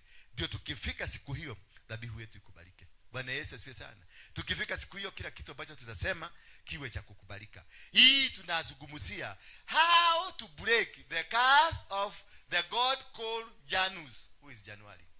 Ndio tunapambana naye. Kama hamjui tunapambana na nani? Tunapambana na Mungu wa Januari. Ndio tunapiga sasa, ndio tunamuadalia venye tutakoka yeye. Maana huyu Mungu ndiye amebeba matatizo yote. Hii uko nayo mpaka saa hizi mpaka December hii. Hii ya kusubuliwa na neighbor, businessman neighbor, ya kushida akikusubua. Hii ya kusubuliwa na watoto wako. Hii ya kusubuliwa na magonjwa. Hii ya kusubuliwa na accident. Hii ya kusubuliwa na kumwagika kwa damu kwenu. Hii ya kusubuliwa kazi haifanyi kazi, hakuna kitu kinaendelea. Hiyo ilipangwa mwezi huu na huyo Mungu anaitwa Janus. Bwana Yesu asifiwe sana. Hali kadhalika msibakise nyama yoyote mpaka asubuhi. Nyama yoyote itakaibaki hadi asubuhi mtaiteketeza motoni. Kwa hivyo this is a total commitment to God. This sacrifice, you give it as a total commitment ya kwamba I am giving this sacrifice for a particular reason, because I want to be disconnected from the challenges of Janus. Because unangangana. Unaona walikuwa na choma na wakaambiwa wachome kabisa, because walikuwa nangangana na Mungu anaitwa Janus. Sio roho, sio spirit, sio demon, walikuwa nangangana with a god inaitwa Janus. So una deal na god inaitwa Janus. Verse number 11. Na hivi ndivyo mtakavyo mula mnyama huyo. Mtakuwa mmejifunga mikanda kiunoni mwenu. Kujifunga ni nini? It is mufuga kabisa, mufuga kukula na kukunywa. Yes, you consecrate yourself to become a holy sacrifice for the sacrifice. Ukienda kuinua madhabihu lazima ukuwe mtakatifu. Na ukiwa kwenye ile hali yenu ya hedhi, usiinue siku hiyo. Ugoje siku nyingine utainua. Mungu anaweza kukupatia siku nyingine kadhaa za kujipanga. Bwana Yesu asifiwe sana. Lakini utarudi kwa magoti uambie Mungu, wape ruhusa, umwambie nipatie siku nyingine, Mungu atakupatia. Mungu akiona determination yako iko, Mungu ataiona, atakusaidia. Na utafanya hivyo. Kwa hivyo usifanye dhabihu yoyote ukiwa kwenye siku yako ya hedhi. Itainterfere. Maana hedhi pia ni sacrifice. Mnajua hivyo? Hedhi, mother period ni sacrifice. That is why unakutaga wanawake mnakuaga na you are blessed. Mkiombea mtu anaendeaga vizuri. Lakini pia mnakuaga na demoni mingi sana. Ushaijua hivyo? Demoni nyingi zinazungukaga mwanamke. Ndio unaona dini nyingi hazikubalishi mwanamke apate kwa madhabahu. Dini nyingi hasikubalishi mwanamke kama mngekuwa Waislamu, wanawake wangekuwa pande ile. Sasa tungekuwa sisi ni wanaume tuko hapa, wanawake wako pande ile. Ukienda kwa ile dini ya Sin na wengine wanawekako kado, wanawake wanawekako kado because ya heavy. Hallelujah. Mwanamke is a very powerful tool. Ni kitu ambacho kiko na nguvu. Maana ndio kilipatiwa nguvu ya kuleta ya kuzaa. Na mtu kitu ya kwanza anakulaga ndio aishi dunia hii ni mwanamke. Maana mimi nilikuwa kwa tumbo ya mama, nilikulia mama yangu kwa tumbo. Na hapo nikatoka, nikaendelea kumunyonya. Ndio unaona target ya shetani, hatagetagi wanaume sana, ana target mama. Ndio aliona alitarget Eve badala ya kutarget nani? Adam. Maana mama ndio ako na right ya kuleta binadamu mwingine, na huyo binadamu akikuja anakulaga mama. Maana hebu niambie, mama anakuaga na maziwa. Hii ni maziwa. Alikula kitu ya white kweli? Na hakukula kitu ya white. Ile kitu close alikula ya white ni ugali. Lakini that is not the reason maziwa inatoka ikiwa ya white. Kuna factory hapo ndani imetengenezwa kwa sababu ya kutengeneza maziwa inakuwa ya white ndio mtoto akule. Alafu inawekwa minerals, inawekwa kila kitu, mavitamini zote ziko hapo ndani zinachanganywa, unaambiwa maziwa ya mama yanaponesha mpaka magonjwa aina yoyote yale, because woman is created as a procreator. Bwana Yesu asifiwe sana. Ndio kwa maana akawekwa hedhi. Ndio hiyo hedhi, ndio maana mama lazima akubaliane na dunia. Hallelujah. Akubaliane na the earth. Hello. Aongea na earth kila wakati. Sisi wanaume hatuongeagi na earth labda tukikojoa. Lakini mama kila siku 28 lazima amwage damu kwenye earth. Ana make a new vow, a new covenant. Kwa hivyo during that period mnakuaga kwenye sadaka kutoa dhabihu. Hiyo ni dhabihu. Hiyo damu inamwagikaga ni dhabihu. That is why a woman is so powerful with the ground. Ndio unaona mwanamke ndiye analima sana, ndio wako kwenye mashamba, the ground inakubaliana na yeye kwa sababu anatoaga dhabihu kila wakati. Kila after 28 days lazima atoe dhabihu ya damu. Sisi hatutoagi, labda tunatoa dhabihu ya makojo. Bwana Yesu asifiwe sana. Hallelujah. That is why a woman is much more stronger kuliko baba. Na ndio kwa maana mama mliambiwa msaidie sisi. Hello. Mliambiwa mfanye nini? So kwa nini hamnisaidiagi mimi? Kwa nini hamnisaidiagi? That is the power. Ndio nasikia the power of a woman. The power of woman ni strong sana. Spiritually a woman is very strong. Na ndio unaona ni warogi, wengi wao ni warogi. Na ndio wanaagushaga ministries, ndio wanapecheka ministries, ndio wanaagushaga makazi, ndio wanaagusha, ndio wanajua kujenga, ndio wanajua kila kitu. Ukienda down for ya kitu, ukienda down for ya kanisa, tafuta wamama wa kanisa. Bwana Yesu asifiwe sana. Ukiona downfall ya familia kama bwana na baba, tafuta chanzo kilitokana na mama, si baba. Maana weaknesses za baba they are documented in the Bible. Mungu aliambia leteni tutengenezea huyu mtu akumsaidia, because they knew walitengeneza mtu lakini kuna vitu vilikosa kuwekwa venye vinafaa. Kuna viuko fulani walisahau kuweka. So wakasema hawatambomoa, waje tutengeneze mtu mwingine ako na hizo viugo ndio amsaidiage. So man is generally built on a weakness. Woman is not built on a weakness. Woman in a second thought, walifikiria kwanza. Maana wameona ile kitu wametengeneza ya kwanza kuna problem kidogo. Lakini huyu mwingine ndio aliona alitengenezwa vizuri, na mwanaume alifungwa macho ndio asione hii kitu kingine kitengenezwa. Ama mnafikiriaga ni kwa nini tunawaangaliaga sana? Ni kwa sababu we don't know how you are created. Na tunataka kutafuta kujua hii hapa kwa nini kuko nyuma kunakuwa kunene, kwa nini hapa kulimea kikakuwa hivi, kwa nini ndio naona nikikuja hapa msichana kama huyu akicheka hapa ndio namuangalia unaona ninahubiri lakini kuna kitu kinanivuta hapa, kwa sababu kuna kitu najaribu kudiscover. Na sasa hiyo mke wangu ako wapi? Ako hapa. Lakini niko hapa na muangalia, na hiyo kitu najaribu kudiscover iko na mke wangu. Bwana Yesu sana. Iko na mke wangu, ako na kila kitu. Lakini sasa amekuja amevaa nini? Kamini. Sasa akimaa kamini akitembea hivi, alafu ameupika vizuri ametembea hivi. Sasa utakuta macho ya mwanaume inatembea na yeye, bako nasikia Bwana Yesu asifiwe sana. Unasikia amina. Kimwanaume anasema amina. Haelewi anasema amina ya nini? Anafikiria kila kitu. Wanaume tuko na shida. Bwana Yesu asifiwe sana. Hata ufanye nini, mwanamke huyo akatoa nguo atoke huko akuje uchi, hakuna mwanaume anaweza kumwangalia, tunaangaliaga kando tusimuone. Lakini mwanamke huyo aende avae kamini, huyo avae kamini, alafu hapa afinye tumatiti tukuje hapa juu kidogo hivi, arudi utakuta kile kimwanaume.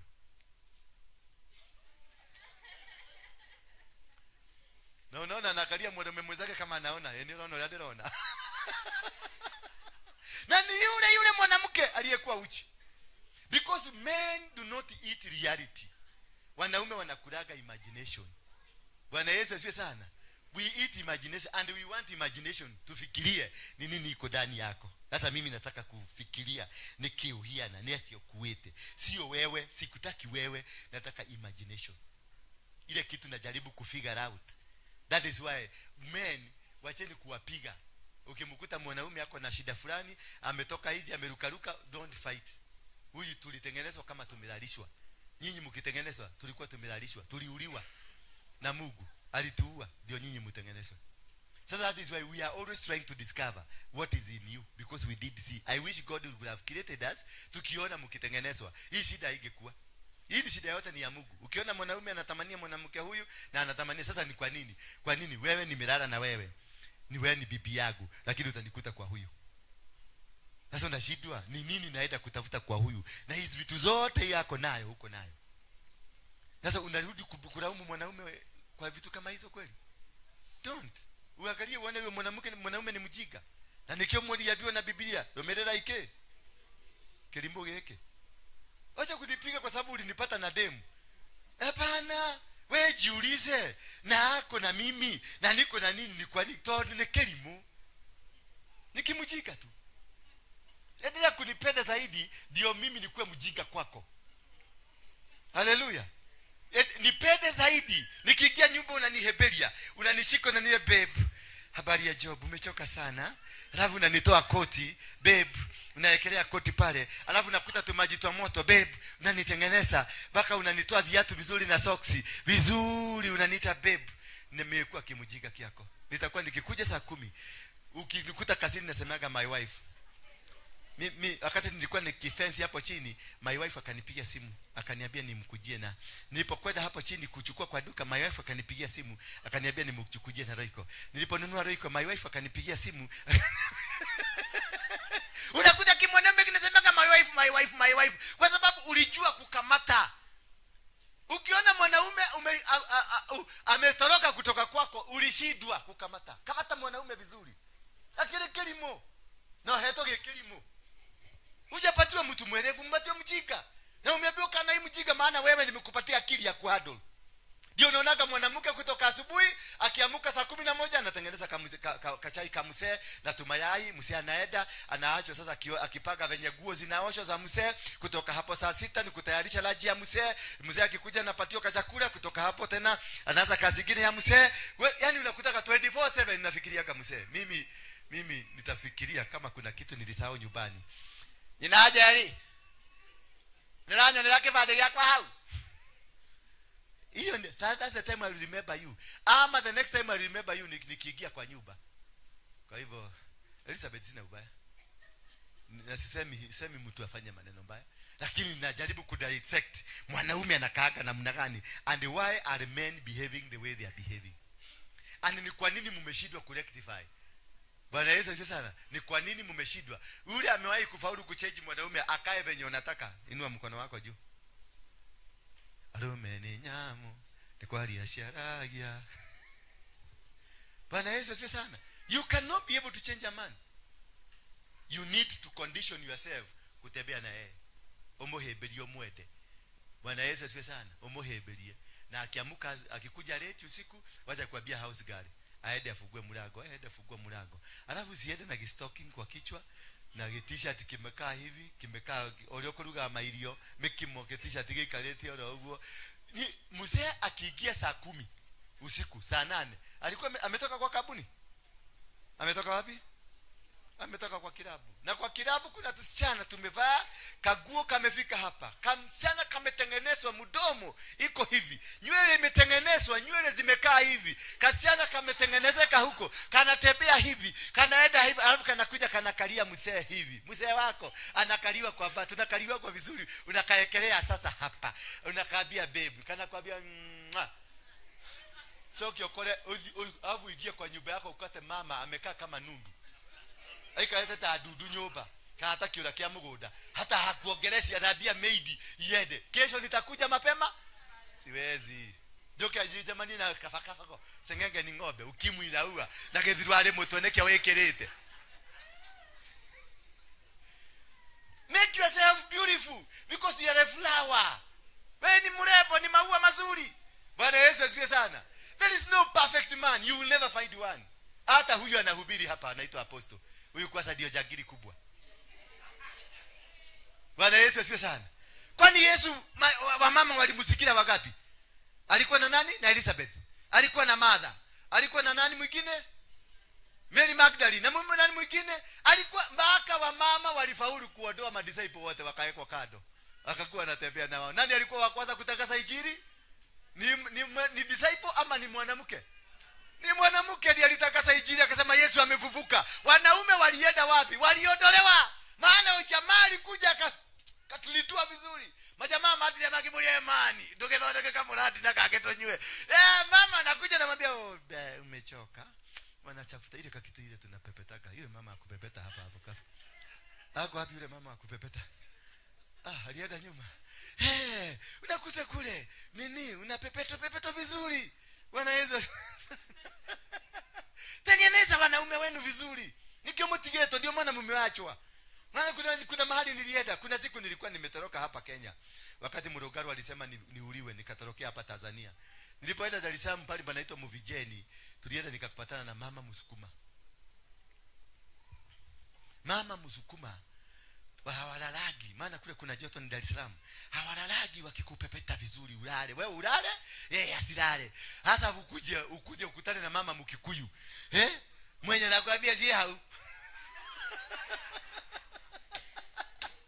Kuna napepetwa. Ndio unaona wanaume wa Kenya wametorokea Tanzania, muende hapa kwa Wachaga hapa mpakani. Utakuta bibi wanaume vyote huko. Wako Arusha pale. Wako na wanawake wa Kichaga kule. Maana wanawake wa Kichaga wanajua kupepeta vizuri. Uliza Aseze atakwambia alipotelea Tanzania miaka ngapi? Na hakufungua kanisa hata moja. Bwana Yesu asifiwe sana. Ndio tunaangalia twende basi gani? Which Faisal are you? Sasa nani wewe na shetani venye anajua kupaga watu vibaya. Sasa nimeondolewa kwenye mahubiri. Usiku huo nitapita. Tusome 11 kwanza ndio tuendeleze mzuri maana nimetoa hawa watu nimewapeleka bali. Na hivi ndivyo mtakavyomula mnyama huyo. Mtakuwa mmefunga mikanda viunoni mwenu, mmevaa viatu na fimbo zenu mikononi, tena mtamula kwa haraka. Hiyo ni Pasaka ya Mwenyezi Mungu. Nini Pasaka? Nini? Kalenda ya nani? Kalenda ya Ethiopia inasema mwezi wa kwanza ni mwezi wa 3, siku ya Pasaka. Siku hiyo ndio Yesu alizaliwa. Usiku huo tuendelee 12 ama 13. Usiku huo nitapitia katika nchi ya Misri. Hello. Sijui mnanielewa vizuri. Usiku hiyo nitapitia kwenye nchi ya Misri baada ya nyinyi kutimiza malengo. Kwa hivyo mkifanya dhabihu hiyo, Mungu atapita kwenu, Mungu atakutembelea, Mungu atasema maneno. Siku hiyo nitapita katika nchi ya Misri na kuwaua wazaliwa wa kwanza wa Misri. So mwezi wa kwanza ndio mwezi wazaliwa wa adui zako wanakufaga. Na ni Mungu atafanya nini? Ni Mungu atakuwa akipita. Sasa ugonjwa ile inakuaga kwenu, hiyo itamalizika Januari. Mateso ambayo inafanyika kwenu itamalizika Januari. Umasikini kwenu utamalizika Januari. Kila kitu kitamalizika, kila kitu kitaangamizwa, maana Mungu mwenyewe atatembea. Hatatumana. Yeye mwenyewe ndiye atatembea. Ndio mlango yako itafunguliwa, maana Mungu anasema mimi nitapita katika nchi ya Misri na kuwaua wazaliwa wa kwanza wa Misri, watu kwa wanyama. Nitawaadhibu miungu yao yote ya Misri. Mimi ndimi Mwenyezi Mungu. So any God that has been speaking over your life, any demon speaking in your life, zinamalizia kwa Januari. Hallelujah. Hiyo ndio mwezi wa kumaliza umaskini. Hiyo ndio mwezi wa kumaliza mateso. Hiyo ndio mwezi wa kumaliza rejection. Hiyo ndio mwezi wa kumaliza stagnation. Hiyo ndio mwezi wa kumaliza kila chochote ambacho kiliinuliwa katika maisha yenu. That is the month.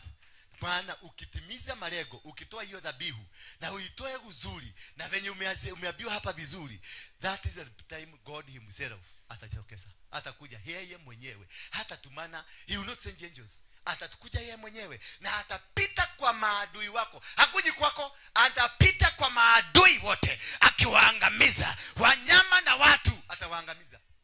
Anything will not be there. Hakuna kitu kitawachwa kimesimama.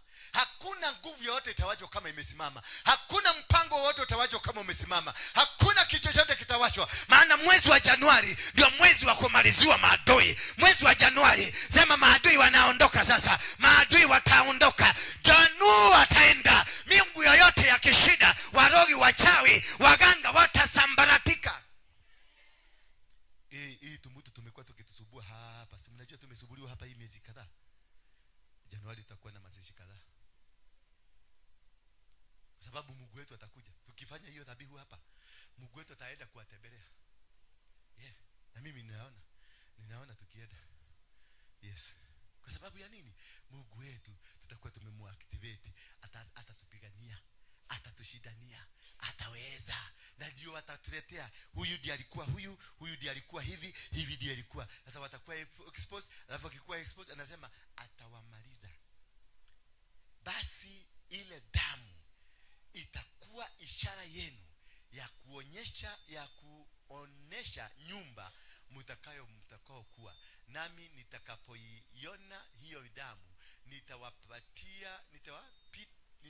nitawapita nyinyi na hamutapatwa na dhara lolote wakati nitakapoipiga nchi ya Misri. Wakati maadui wako watapigwa, maana watapigwa. Mungu anasema ujitenganishe na wao, utoe dhabihu, ujitenganishe. Maana hii maneno yote inafanyika ikiwa Egypt, inafanyika ikiwa Misri. Kwa hivyo wameambiwa wapake milango yao, damu ikue. Ndio wakati Mungu anapokuja kutembea, maadui watakuwa wamewachwa kando na wewe utakuwa kando. Atakapokuwa akipita, atafika hapo, anapata mlango niko na damu, anapita kwingine, anapata damu iko, anaenda kwingine, anapata damu iko. Kule hakuna damu ni kugonga. Kule hakuna damu ni kusambaratisha. Kule hakuna damu, najua ni maadui. Baka wanyama wao watafurugwa na kila kitu. Ndio maletea. Watafurugwa na wakauzwe mpaka mizizi yao ikauke. Haleluya. maadui ambao walikuroga, maadui waliokuletea hiyo, unasikia ati uko na ugonjwa ya ukimwi, ati uko na ugonjwa ya kansa, ati uko na ugonjwa ya nini, itakaushwa. Hata stroke itakaushwa in the mighty name of Jesus Christ. Hao walikuroga watakaushwa, mpaka mzizi ile inaitwa taproot. Ataenda kuguza maji, unaambia maji ni ya Mungu. Hallelujah. Vizazi hata vizazi mtaadhimisha tukio hilo kwa siku kubwa ya heshima yangu mimi Mwenyezi Mungu. Hiyo ilitakuwa agizo la milele kwenu. So January 14, whatever you will do, it will be a lifetime covenant. Bwana Yesu asifiwe sana. It will be what? A lifetime covenant. Milele na milele itaishi. Lolote ambalo atakalisema litadumika. Mungu akisema unaenda kubarikiwa, utabarikiwa. Mungu akisema kanza imeondoka kwenu, itaondoka kwenu. Mjaribu huyo Mungu na utaona vile atakavyotenda kwako. Mjaribu, mwangalie tu, jaribu yeye. Uone ni Mungu anayejua kufanya. Hii tumatesa kidogo kidogo tunapitia hapa. Januari hatutakuwa nayo. I can assure you now. Umasikini na kukosa pesa kidogo kidogo asense, hiyo story imeisha. No, nimeona Mungu ameweka kwa account yangu 100 million. Yes, saa hii nimeona. Ameweka 100 million. Sasa si unaona shida imeisha. No dinakiuga wokeko wako. Nisi yako atishito. Ni zangu. Msianze kusema Mungu amenionyesha. Ati aposto nimeonyeshwa na Mungu. Nikuja nipaguse mesa. No. Asha. Vizazi. Yani utakuwa umeinulia kizazi chako. Hallelujah. Utakuwa umebadilisha maisha ya vizazi vyako. Utakuwa umebadilishia kaka zako, utakuwa umebadilishia dada zako, utakuwa umebadilishia ndugu zako wote, utakuwa umebadilisha eneo lako lote, utakuwa umelibadilishia. Maana misingi mpya itakuwa imeinuliwa, mipango mpya itainuliwa, na kila kitu kitakuwa kitafanyika upya milele na milele. Umeweka signature. Hebu weka signature, acha kukasema amen na uweke signature. Sema nimeweka signature. Yes, meka kidole. Wale wajui kuandika, weka kidole. Weka kidole basi. Ndio hiyo sasa. Yeah. Elizabeth, weka kidole, najua hujui kuandika. Weka kidole.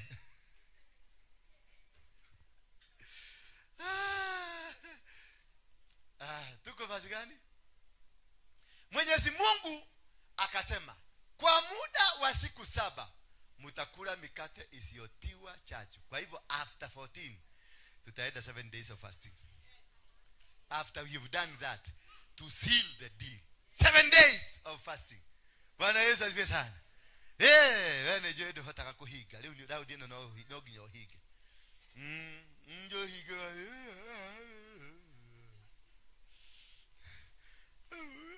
Adikenyo gasharo. Bwana Yesu asifiwe sana. Sasa kutoka tarehe 14, tarehe 7, tarehe 15 kwenda siku zingine, that is 22. That is now 22 days. Na nionanga watu wengi makanisa mingi wanafugaga 21 days. It is in line with that. But now for us we are going to 22 days. Lakini wacha tuongelee tuone kama tutaongezewa zingine. Mimi nataka tuongezewe. Ndio wale tutatoboa. Wale wataanguka.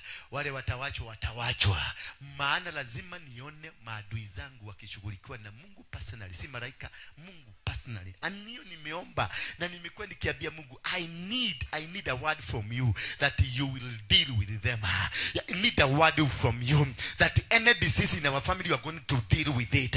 I need a word from you. The spirit of death in my family will never be confirmed.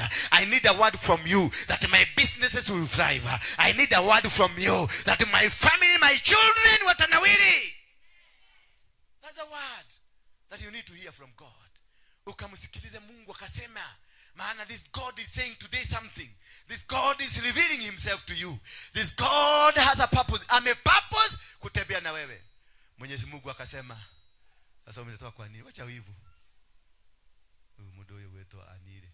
Ama tumeenda sana, masaa yako imeisha. Mwenyezi Mungu akasema, kwa muda wa siku 7 mtakula mkate isiyotiwa chachu. Siku ya kwanza ya siku hizo 7 mtaondoa chachu katika nyumba zenu. Haya, muondoe makoro, muondoe chuki, msameheane, mpigie mabrother zako mwambie I forgive you, pigia yule boyfriend alikukosea mwambie I forgive you, pigia girlfriend kilikukosea kiambia I forgive you, pigia yule mtu mlikosana hata kama ni mzee mwambie I forgive you. Ondoa chachu. Ondoa chochote ambacho kinaweza kuzuia upokee baraka zako. Ondoa chochote ambacho kinaweza kuinuliwa, chochote ambacho kinaweza kupelekwa kwenye mashtaka kule mbinguni, kwenye the court of heaven. Ondoa anything that can be used to accuse you. Ondoa those 7 days. Sio kama mnanielewa? Those 7 days. Mtaondoa chachu katika nyumba zenu. Mtu yeyote akila kitu kilichotiwa chachu katika muda huo wa siku 7 ni lazima aondolewe miongoni mwa Waisraeli. Dakaninidiado. Haleluya. Usifanye dhambi yote. Hata wale wanapendaga mambo hii sana, usifanye. Jifuge hiyo siku 7. Dogo kuwa ani. Siku 7. Mtu anapenda masegenyo, ondoa masegenyo. Mtu anapenda mapigano, ondoa mapigano. Mtu anapenda chuki, ondoa chuki. Just be clean. Be smart with God. Because na isipokuwa hivyo, usipofanya hivyo tutakuondoa kwenye nini? Usituletee nuksi. Maana ukikuwa miongoni mwetu utatuletea nuksi. Na hivyo tunatakasa wakati huo tukianza hiyo maombi, watu ambao wako na goli zao wasikaribie mahali tutakuwa. In Jesus name. Hatutawafukuza lakini nature itawafukuza. Nature itawafukuza. Bwana Yesu asifiwe sana. Hallelujah. Sasa inasema namna gani? Tumalizie 16. Naona watu wameanza kupata njaa, waende nyumbani. Hata mimi nimesikia njaa. Siku ya kwanza ya siku ya 7 mtakuwa na mkutano mtakatifu katika siku hizo 2. Kwa hivyo the 7th day, the first day of the 7 days hizo tutakutana hapa. Mnaandika? Tutakutana wapi? Hapa kama kanisa mzima. Iwe Wednesday, iwe Thursday, iwe Monday, tutakutana wapi? Hapa kama tukue na mkutano wa sisi zote. Ndio tufanye mikataba hiyo, tuendelee safari. Katika siku hizo 2 hamtaruhusiwa kufanya kazi yoyote isipokuwa kazi ya lazima ya kutayarisha chakula. Kwa hivyo chakula ni kazi ya lazima. Bwana asifiwe sana. Utaitenga siku 2 kwa ajili ya Mungu. Bwana Yesu asifiwe sana. Tutatenga siku kwa ajili ya Mungu, maana ni vita tunapigana. We must win this battle. We must conquer this battle. I told you lazima tu align hii ministry venye Mungu alikuwa anataka. Lazima tu align maisha yetu venye Mungu alitaka. Lazima tu align watoto wetu venye Mungu alitaka. Lazima tu align biashara zetu venye Mungu alitaka. Lazima tu align na process ya Mungu. Ndio tukianza siku hizo, basi maneno yetu yanaenda sawa. Wangapi wanasikia wamebarikiwa? Wangapi wanabarikiwa vizuri? Sasa ingia kwa mfuko yako, ulete sadaka hapa. Kusikue na mtu hata mmoja. Si umesikia maagizo hapa tumepatiwa? Ati amebaki hapo hana, ulete hapa. Na wale wa simu usitume hewa. Na wale wa kuweka bahasha hewa, msiweke bahasha hewa. Ulete hapa, maana kuna mkataba tunafanya na Mungu leo. Nataka kutayarisha nyoyo zenu. Tunapoenda nyumbani Krismasi, mnapoenda kusherehekea, hakuna mapepo na mapigo yote atakuinukia. Bwana Yesu asifiwe sana. Ndio uandalike kwa siku ya kwanza ya mwezi wa kwanza. Because lazima tukuandae. Lazima uandalike because of January. Kwa hivyo lazima tu process hii tuimalizie vizuri. Na mwetu muende nyumbani, muende mkakule, lakini tarehe 31 tutakuwa hapa kuruka mwaka. Tutaruka huru. Tukiingia huko kwingine ndio tuanze process rasmi. Ni process lazima sisi yote tuko hapa, na wasiokuwa hapa, familia zetu, makuku zetu, maubwa zetu, tutazihusisha in the process. Kama vile Esther alisema, mpaka kuku wote wa fast. Yes. Mimi nimemaliza. Leteni sadaka sasa. Inukeni, simameni hapa, ila ini ya kwanza mulete. Wekeleni hapa. Kama uko na sadaka, uko na fugura 10, uko na tithe, uko na maribuko, uko na nini, lete tu hapa, nitazibariki pamoja.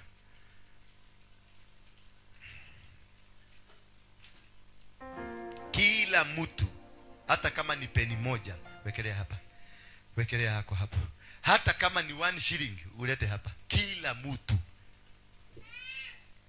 Kila mtu, wacha kuangalia kado.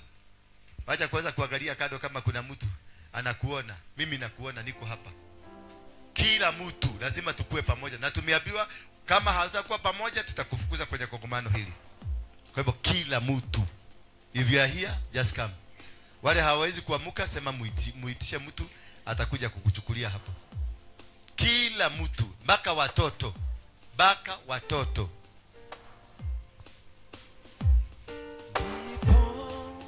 Hayo mema yatakapo nijia mimi, nataka nikujue sana. Hata kama ni peni moja wekelea hapa, it doesn't matter.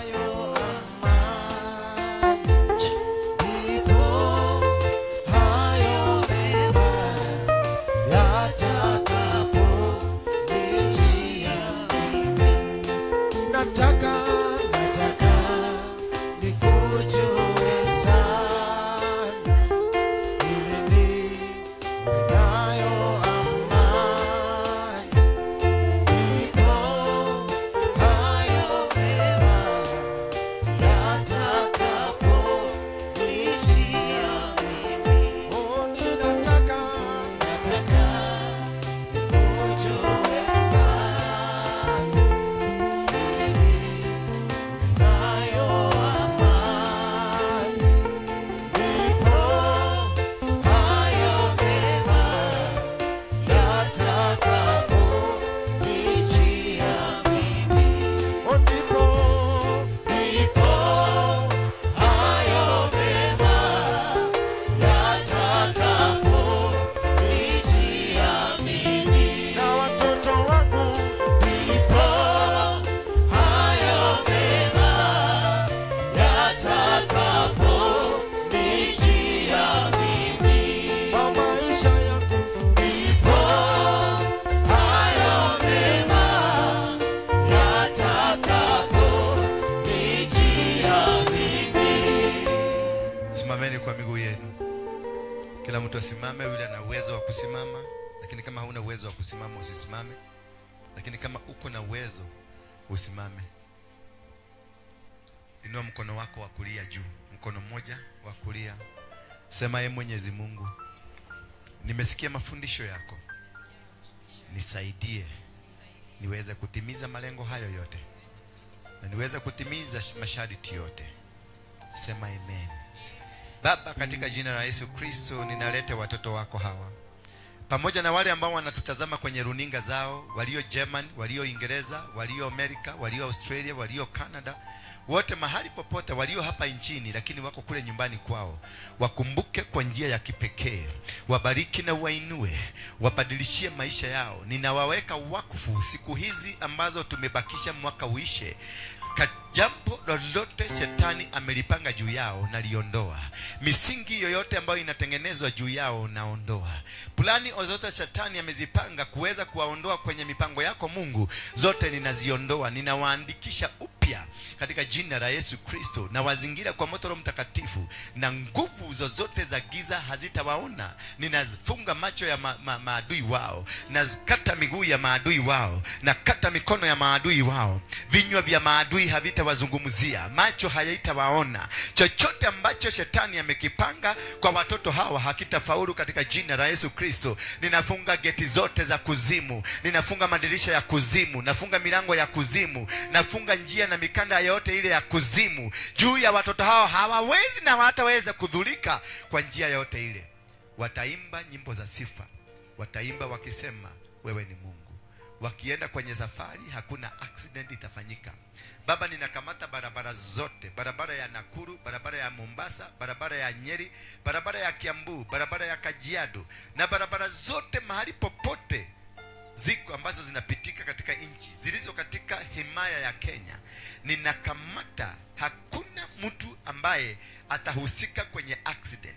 Hawatainua dhabihu ya damu ya binadamu katika kuinua madhabahu yao ya shetani. wameua ambao wameua, lakini sasa ninakamata barabara zote, ninamwaga damu ya Yesu Kristo, naitisha malaika kote katika barabara zote, hata vibarabara vichochoro vyote. Hakuna mtu atafanya accident wala kudungwa na kisu wala kuhusika kwenye majeraha ama vita vyovyote vile. Hawatahusika kwenye madhabahu ya kishetani. Watoto hawataidhinishwa kwenye madhabahu yoyote ya kishetani. Watoto hawatauzishwa kwenye mipango yoyote ile ambayo shetani anametembelea. Mahali watoto wote wako huru, wamefunguliwa kutoka kwa minyororo ya shetani. Hawatafanyika kwa Illuminati, hawataingia kwa devil worshiper, hawataenda kwa waganga, hawataenda kwa warogi, hawatakamatwa kwenye madhabahu mbalimbali ya kishetani, bali watakuwa kwenye wakfu wako, watakuwa kwenye mipango yako, watakaa kwenye mapenzi wako. Watoto wote kutoka mtoto wa siku ya kwanza, risala kwanza, mpaka yule mkongwe zaidi katika taifa la Kenya, wote wako kwenye ulinzi wako, wako kwenye mikono yako.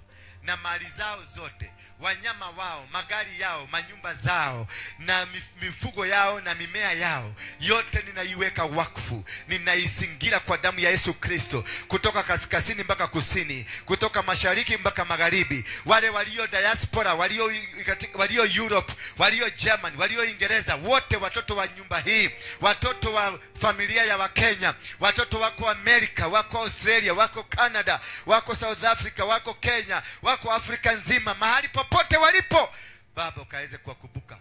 Ninawazingira na niwafunika kwa damu ya Yesu Kristo, kusitokee jambo ambalo litawafanya wakajutie wamewakalie, kwa maana wewe ni Mungu, muumba wa mbingu na muumba wa dunia. In Jesus name we pray. God bless you. So and may the grace of our Lord Jesus Christ and the love of God and the fellowship of the Holy Spirit be with us now and forevermore. So Bethel Clouds TV, empowering lives.